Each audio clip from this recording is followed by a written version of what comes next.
एक बार की बात है, एक शहर सोहना में राजेश का ट्रांसफर होता है। राजेश अपने घर जाता है और अपनी पत्नी शोभा और माँ आरती से बोलता है। अरे माँ, मेरा ट्रांसफर फिर से हो गया है और इस बार हमें सोहना जाना है। राजेश की बात सुनकर आरती गुस्से में बोलती है, पता नहीं कौन सी नौकरी करता है तू। जब देखो यहाँ वहाँ पोस्टिंग होती रहती है, कभी एक जगह टिकेगा या नहीं। मुझे तो लगता है तेरी कंपनी नहीं, बंजारों की टोली है, टोली। आरती की बात सुनकर राजेश हंसने लगता है। फिर राजेश, आरती और शोभा सोहना चले जाते हैं। सोहना में राजेश किराए पर एक घर लेता है। घर बहुत ही बड़ा होता है और शहर से दूर होता है। घर को देखकर शोभा खुश हो जाती है। अरे वाह, ये तो बड़ा ही सुंदर घर है और कितना बड़ा भी है। यहाँ रहने में तो मजा आ जाएगा। मैं इस घर को खूब सजाऊंगी। शोभा और राजेश नए घर को देख देख कर खुश हो रहे होते हैं, लेकिन आरती राजेश से बोलती है, तेरे को अकल वकल है कि नहीं?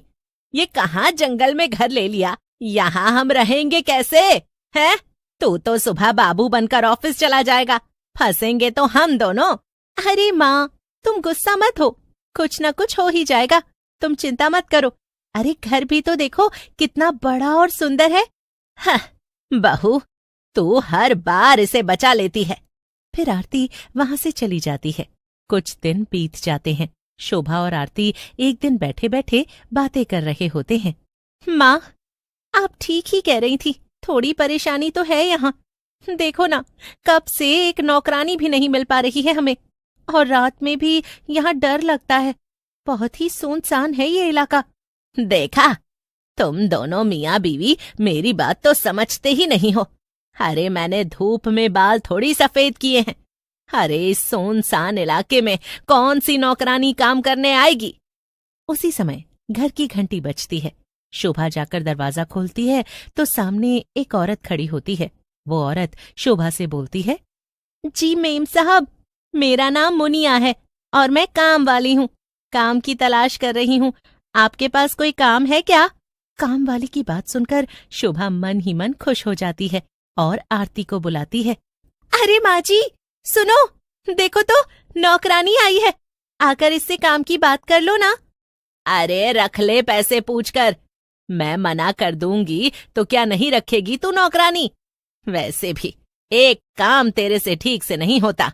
फिर आरती के कहने पर शोभा काम वाली को काम पर रख लेती है और उसे घर के अंदर रसोई में ले जाती है। देखो मुनिया, ये हमारी रसोई है और तुम्हें बर्तन यहीं धोने पड़ेंगे। मालकिन, मुझे पता है आपकी किचन कहाँ है और कौन सा कमरा कहाँ है। मुनिया की बात सुनकर शोभा घबरा जाती है।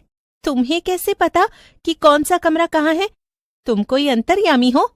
शोभा को यूं घबराते देख मुनिया हंसते हुए कहती है, अरे मालकिन, आप ही ना फिजूल में घबरा रही हैं। मैं पहले भी इस घर में काम कर चुकी हूँ। आपसे पहले यहाँ एक साहब रहते थे।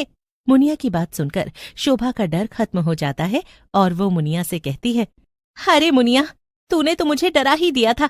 चल, खैर कोई बात नहीं, अभी तू बर्तन साफ कर ले, मैं अभी माँ जी से मिलकर आती हूँ। ऐसा कहकर शोभा वहां से आरती के पास चली जाती है। शोभा को देखकर आरती गुस्से में बोलती है, तुम्हारी इसी लापरवाही के कारण तुम्हें डांट पड़ती है। तुम यहाँ क्यों आई? पता है ना, काम वाली नई है, कहीं कुछ चुरा लिया तो? चलो अभी उसके पास जाओ और काम करवा कर ही वहां से हटना। आरती की बात सुनकर शोभा वहां से चली जाती है, लेकिन उसे बहुत ही गुस्सा आ रहा होता है। ये बुढ़िया ना, मन तो करता है इसका गला दबा दूं। मेरे हर काम में इसे गलती के सिवाय कुछ नहीं दिखता। जितनी मर्जी सेवा कर लो इनकी, लेकिन बहुएं तो हमेशा ही खराब होती हैं। शोभा गुस्से में कामवाली के पास पहुंचती है। कामवाली शोभा को देखकर बोलती है, मालकिन, आपके बर्तन कर दिए हैं, बस आप थोड़ी देर और रुक जाओ, मैं सफाई भी कर देती हूँ। शोभा बहुत सारे गंदे बर्तन देकर गई थी। इतनी जल्दी बर्तनों को साफ देखकर वो मुनिया से कहती है, मुनिया, तूने बर्तन साफ भी किए हैं या सिर्फ पानी से ही निकाला है? बड़े तेज हाथ हैं तेरे तो। फिर मुनिया सफाई करके वहां से चली जाती है।